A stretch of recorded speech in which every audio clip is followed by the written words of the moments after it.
merci pour ton règne. Merci pour ta compassion. Merci pour ton amour. Merci pour ta puissance. Sois béni pour les frères connectés ce matin, les sœurs connectées ce matin. Sois béni pour les circonstances de cette journée. Sois béni pour cette émission. Nous voulons, Seigneur, te la remettre entre nos mains et te prier, Seigneur, de la conduire. Daigne habiter, Seigneur, ce message pour édifier le frère ou la sœur qui nous écoute maintenant ou qui le fera plus tard. Nous voulons, Seigneur, que ton règne s'établisse au cœur de ce jour et que nous voyions ta puissance et ta victoire manifestée. C'est dans le nom béni et puissant de Jésus que nous avons ainsi prié pour ouvrir cette émission. Amen. Bonjour frères et sœurs connectés à cette émission via cette page Facebook Berger Camille Élysée SCE. Pour ceux qui ne sont pas encore abonnés à la page, c'est le lieu pour moi de vous inviter à le faire et justement à cliquer sur la cloche de notification, voire en premier ou favori, pour être chaque fois notifié quand on sera en direct. Vous avez également la possibilité de vous abonner à ma chaîne YouTube Berger Camille Élysée, parce que la vidéo est faite simultanément sur Facebook et sur YouTube.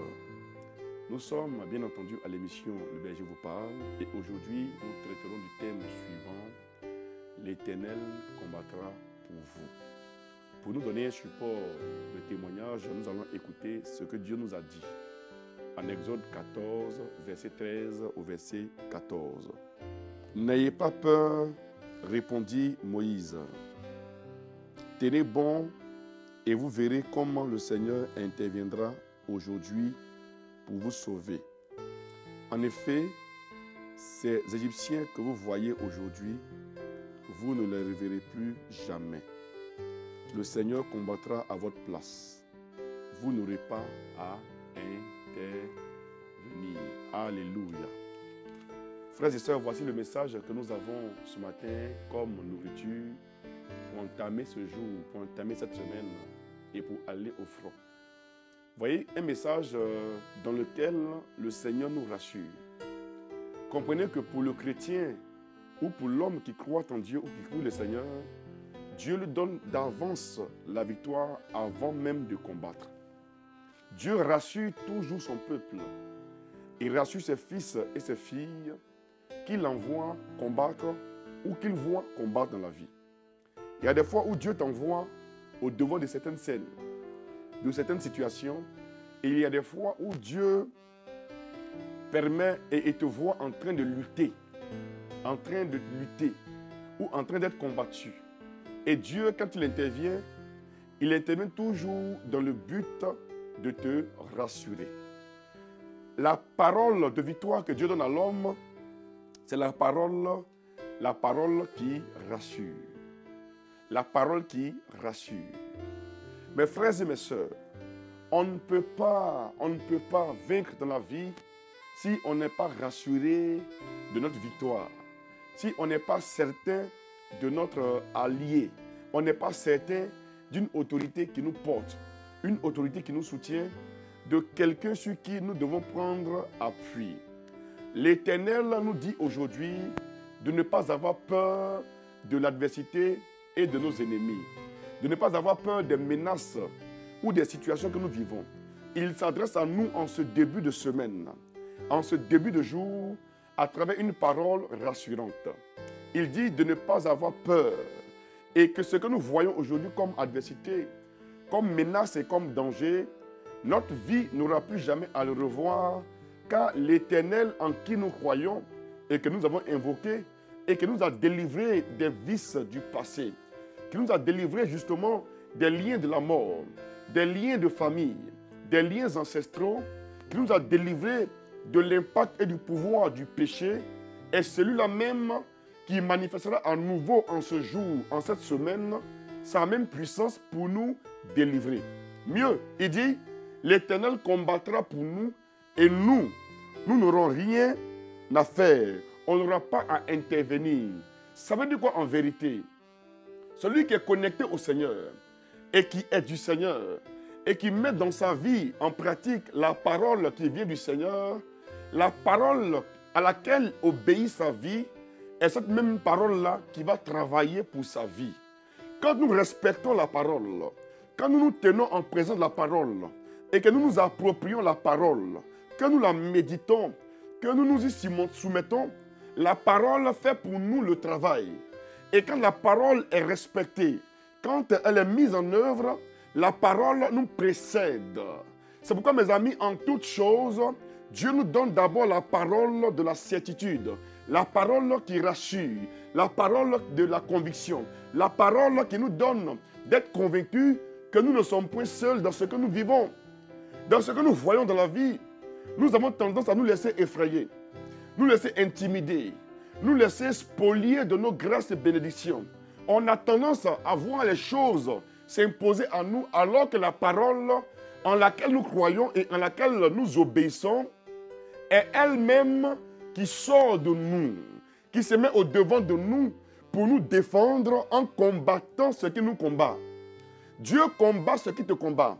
Mais pour que Dieu combatte pour toi et qu'il combatte tes ennemis adversaires, il te faut appartenir intégralement au Seigneur. Faire de Dieu l'être exclusif dans ta journée, dans ton histoire, dans tes projets. Il faudra mettre le Seigneur au premier plan. Mettre le Seigneur au devant de tes choses. Toujours le consulter. Savoir ce qui lui fera plaisir. Ce qui entre dans le cadre de sa volonté. Il faut que ta vie reflète et honore la parole et la présence du Seigneur. Pour que le Seigneur prenne ta cause en main, il te faut d'abord lui appartenir et lui donner de disposer de ce que ta vie a consenti, ta vie a produit, ta vie a manifesté. Quand l'homme est engagé, la femme est engagée dans des combats, Dieu se pose la question de savoir, est-ce que cet homme ou cette femme-là est mon enfant? Est-ce que la personne m'appartient? Est-ce que la personne appartient réellement au royaume? Quand ta vie est dédiée au Seigneur et que tu sais le royaume et ses intérêts, la puissance du royaume alors défend ta vie dans tous les combats auxquels ta vie est livrée. Mes frères et mes sœurs qui me suivez en ce lundi, laissez-moi vous dire quelque chose de fondamental et de sérieux. Dieu combat toujours pour ceux qui lui appartiennent. Quand nous n'appartenons pas au Seigneur, notre vie est constamment en danger. Notre vie est constamment exposée. Nous regardons le danger venir et le danger vient et il nous atteint parce que nous n'avons pas d'autorité, on n'a pas de parapluie de protection sur notre vie. Il pleut et nous sommes arrosés, nous sommes mouillés et dévastés. Pourquoi? Parce que notre vie n'appartient pas à quelqu'un. David, pour anticiper cela, a fait une déclaration merveilleuse. Au psaume 23, verset 1er, il dit « L'Éternel est mon berger, je ne manquerai de rien. » Mais quand on regarde la vie et la fonction de David, nous remarquons que David était roi et avait à sa solde des soldats. Il avait une armée et des armes. Il avait de vaillants combattants à sa solde. Mais voici ce roi, ce tout-puissant roi, cet homme d'autorité, cet homme aux fonctions exubérantes, aux fonctions enviables, va alors dire que lui, il n'est rien, que sa fonction ne le fait pas. Sa fonction ne le fait pas, mais c'est son état qui le fait. Son état de connexion qui le fait. C'est sa filiation qui le fait. Aujourd'hui, beaucoup d'hommes et de femmes pensent que leur argent peut les défendre au devant de la maladie.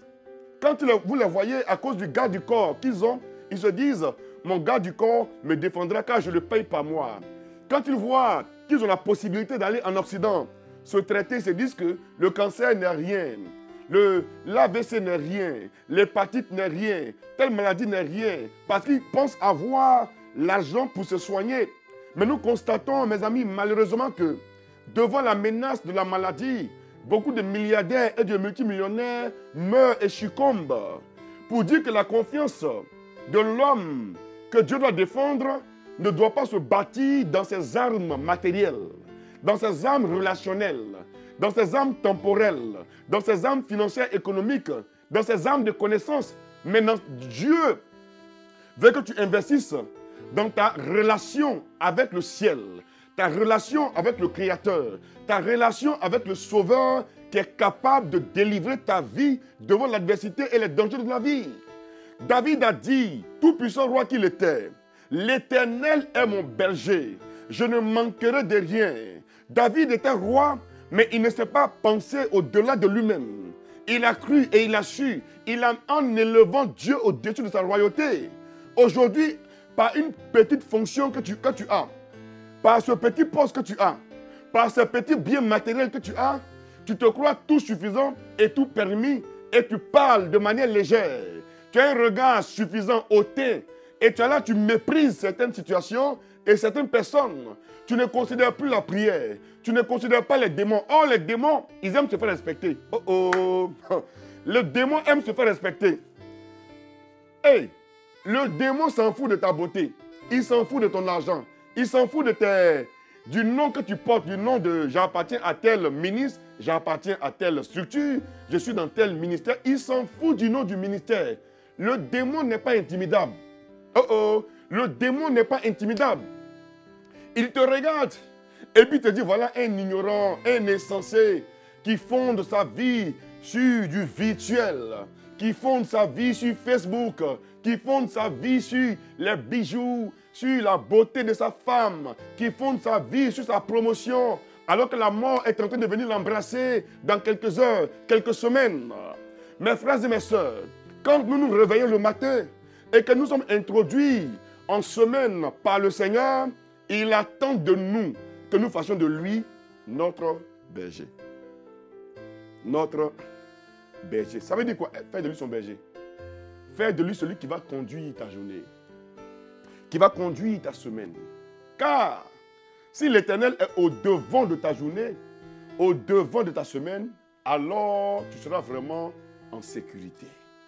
Car sa présence va ravager les pièges, va ravager les territoires pour ta vie, va détruire et mettre en déroute tes ennemis et adversaires, va déprogrammer les programmes de mort et d'agression prévus contre ta vie.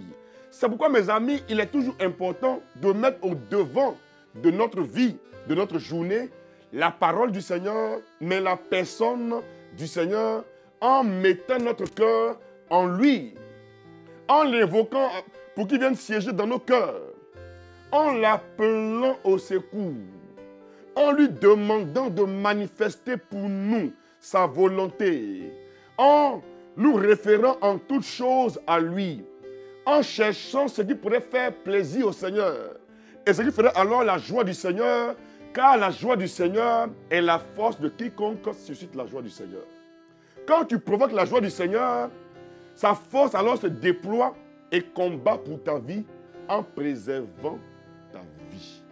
Mon frère et ma soeur qui m'entend en ce matin, laisse-moi te dire que ta vie ne pourra être réellement en sécurité que si seulement tu invoques le Seigneur. Si tu fais de lui le berger de ta vie, oh mon frère, oh ma soeur, laisse-moi te dire, il combattra pour toi. Il te défendra dans les combats visibles et invisibles. Il prendra ta cause en main. Il préservera ta vie. Il protégera ta vie. Il élèvera ta vie. Il glorifiera ta vie. Mais pour ce faire, il te faut rester tranquille en sa présence. Il te faut rester tranquille en sa présence. Rester tranquille, ce n'est pas être inactif. Non. Mais c'est lui faire totalement confiance. C'est s'investir pleinement en lui et rechercher en toutes circonstances sa volonté. Quand on l'a retrouvé, on l'a fait, on la pratique. L'homme qui est calme dans le Seigneur, c'est celui qui est actif dans l'expression de la parole du Seigneur. Par réflexe, il interroge toujours la volonté du Seigneur et il fait dans sa vie ce que aime le Seigneur. Quand tu fais ce que aime le Seigneur dans ta vie, l'amour du Seigneur va recouvrir ta vie. Et parce que l'amour du Seigneur est aussi la puissance du Seigneur, donc l'Esprit du Seigneur, et on sait comment est-ce que l'Esprit de Dieu agit avec puissance. Quand l'Esprit de Dieu agit dans la vie de quelqu'un, il agit avec puissance, il descend comme un feu. À la Pentecôte, l'Esprit est descendu, on dit qu'il y a eu tremblement de terre. Tremblement de terre. Quand Dieu veut défendre ta vie, il vient ébranler les forteresses de ta vie. Il vient détruire les forteresses de ta vie. Il vient annuler les programmations, les décrets, les malédictions. Il vient les détruire, il vient les abroger. En fait, les décrets maléfiques de ta vie sont abrogés par la puissance du Seigneur. Il te faut marcher et connecter ta vie à la puissance du Seigneur.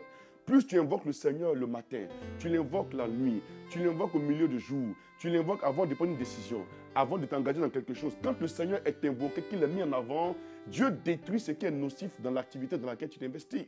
Mais quand le Seigneur n'est consulté qu'après avoir agi, alors son intervention pour ta vie ne sera pas forcément favorable parce que tu l'as consulté en dernier ressort. Or, pour que ta vie soit défendue, invoque-le toujours en premier ressort. Beaucoup d'hommes et de femmes aujourd'hui qui prient sont défaits dans la vie parce qu'ils n'ont pas le réflexe de mettre toujours en avant la personne et la parole du Seigneur. Quand Dieu te déclare qu'il combattra à ta place, c'est parce que ta vie est provoquée.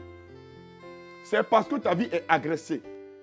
Et on n'a pas le droit de t'agresser impunément quand tu appartiens au Seigneur. On ne mange pas ce qui appartient au Seigneur. On ne fait pas du mal à quiconque appartient au Seigneur. Donc appartenir au Seigneur, ça veut dire que nous avons remis notre vie, notre destinée, notre avenir dans les mains du Seigneur. Celui qui se remet au Seigneur se verra pris en charge par le Seigneur. Et la prise en charge renferme toutes choses. Elle concerne toutes choses concernant ton épanouissement en passant par ta sécurité. Dieu te gardera à l'aller comme au retour. Il te rassasiera quand tu mangeras le pain que tu as, le plat que tu as préparé. Il te permettra de te satisfaire de ton salaire, de tes enfants, de ton époux, de ton épouse, de tes affaires. Il te permettra de te satisfaire de tes relations en mettant sur ton chemin l'ange qu'il te faut, qui va te tirer et te faire arriver à bon port. Il conduira ton âme et ta vie vers les eaux du repos. Il te fera brouter l'herbe, la bonne herbe qui va nourrir ta vie. L'herbe ici symbolisée par les opportunités que Dieu te donnera. Dieu combat pour toi. Même dans ton appel d'offres, Dieu est capable de combattre pour toi. Quand les gens sont injustes au niveau des décisions juridiques et judiciaires te concernant, le Seigneur se lèvera et défendra ta cause parce que toi, tu lui appartiens. Dieu envoie sa parole à travers Moïse pour délivrer le peuple de Dieu de l'esclavage de l'Égypte. Pharaon était tout puissant, régnant sur le peuple béni du Seigneur, le peuple baptisé, pour qui Jésus est mort, pour qui le sang de Jésus a coulé à Golgotha, était malmené par la sorcellerie, malmené par l'envoûtement, malmené par la méchanceté, malmené par la maladie, mais l'Éternel s'est levé quand il a entendu le cri de son peuple. Il se lève pour venir délivrer son peuple. Il vient guérir son peuple. Il vient sauver son peuple. Parce que nous sommes son image et sa ressemblance. Le Seigneur prend la peine et la pleine mesure de descendre avec responsabilité pour défendre ton territoire, pour défendre ta famille, pour défendre ta vie, pour défendre tes finances, pour défendre ta santé et pour défendre les liens importants de ta vie. Les relations importantes de ta vie, Dieu veut les sécuriser parce que tu lui appartiens. Tu lui appartiens. Alléluia. Oh, mon frère qui m'entend et ma soeur qui m'entend en ce matin, laisse-moi te dire que le Seigneur n'a pas encore fini avec toi. Et que le Seigneur n'a pas encore bloqué sa colère par rapport à tes détracteurs et à tes ennemis. Que ceux qui te condamnent comprennent ceci ce matin. Parce que tu appartiens au Seigneur, Dieu condamnera ceux qui te condamnent. Il fera du mal à ceux qui te font mal. Dieu va extirper de toi, de ta vie, le venin mortifère et morbide. Il viendra alors restaurer, régénérer tes cellules, te donner de savoir que ta vie a toujours été préservée, protégée entre les mains du Seigneur. Il te montrera que tu n'es pas banal, que tu n'es pas orphelin, que tu n'es pas abandonné. Il te permettra de savoir que ta vie vaut encore la peine d'être vécue.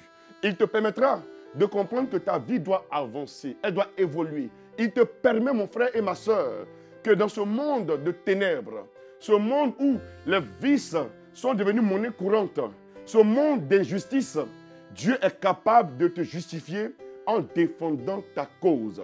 Il est ton avocat défenseur. Il est ton consolateur. Il est le paraclet de ta vie. Il est le bouclier de ta vie. Et cette semaine, il te la donne comme opportunité pour manifester sa puissance et son règne. Oh mes amis, n'ayez pas peur. Si on t'a dit que ta vie est envoûtée, ce matin, j'ai pour toi la bonne nouvelle. J'ai le plaisir de t'annoncer que le Seigneur est sur le point de transformer l'envoûtement en grande délivrance pour ta vie. Si on t'a annoncé une maladie incurable, je t'annonce la bonne nouvelle suivante. Le Seigneur a la capacité de guérir, de te guérir de ta maladie et de guérir ta maladie. Oui, par ce maître-sûr, tu as droit à la guérison. Et quand Dieu guérit ton corps, ça veut dire que Dieu te défend ainsi de la maladie. En fait, Dieu défend. Il combat pour toi, il combat le mal qu'il y a en toi.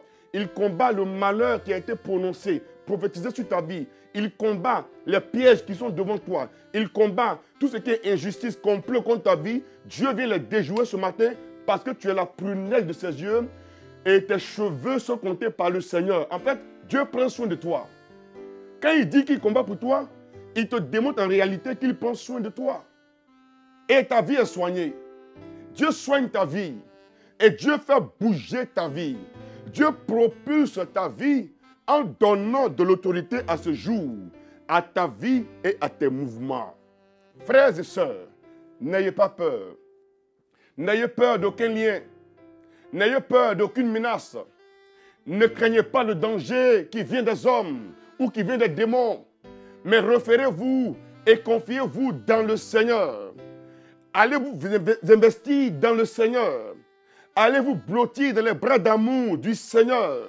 Son amour va vous recouvrir et vous défendre. Même le document accusateur qui vous condamne et qui vous accuse sera détruit par la puissance du Seigneur parce que pour votre vie, le sang de Jésus a coulé à Golgotha, a ruisselé à Golgotha. À cause de vous, à cause de moi, il a porté la couronne d'épines. À cause de toi, à cause de moi, son côté a été percé. À cause de toi, à cause de moi, il est tombé sous le poids de la croix. Il a été humilié, il a été flagellé, il a été martyrisé. Jésus a crié. Le regard du Père s'est détourné de Jésus à cause de toi. Et cette mission que Jésus a pleinement accomplie, cette mission-là aujourd'hui doit avoir un sens pour toi. En cette semaine qui s'ouvre, en ce mois qui s'ouvre à toi, en cette journée qui s'ouvre à toi, Dieu veut manifester l'importance du sacrifice de Jésus pour ta vie. Oh oh! Frères et sœurs, l'Éternel a toujours combattu pour nous. C'est pourquoi il est descendu ce matin avec ce message pour te dire d'aller en paix à l'école. Va en paix au travail. Va en paix à l'entretien d'embauche. Va en paix au niveau de tes affaires. Va en paix au champ. Va en paix conduire ta voiture. Va en paix vaquer à tes occupations. Va en paix prendre soin de ta famille. Dieu te ramène, il te ramène au bercail. Il te ramène dans l'enclos car il est le berger, le véritable berger de ta vie. Si Dieu est ton berger, aucune journée ne te sera défavorable. Avec Dieu, il n'y a pas de malchance. Il n'y a pas de mauvais jour. Il n'y a pas de totem. Le seul totem que Dieu a, c'est le péché. Mais quand tu lui appartiens, même quand tu as péché, il te donne la possibilité de te confesser et de revenir à la vie. Si tu m'as entendu en ce lundi, que mon Seigneur te bénisse. En ce jour, que Dieu te bénisse. Garde le sourire, garde l'écoute, like la vidéo, laisse un commentaire, partage-la, abonne-toi à la chaîne YouTube Berger Camille Élysée et à la page Facebook Berger Camille Élysée SCE. Abonnez-vous massivement et faites connaître ces plateformes d'édification missionnaire. Sachez que Dieu n'est pas méchant, mais Dieu n'aime pas également palabre. Il ne faut pas le provoquer. Ciao.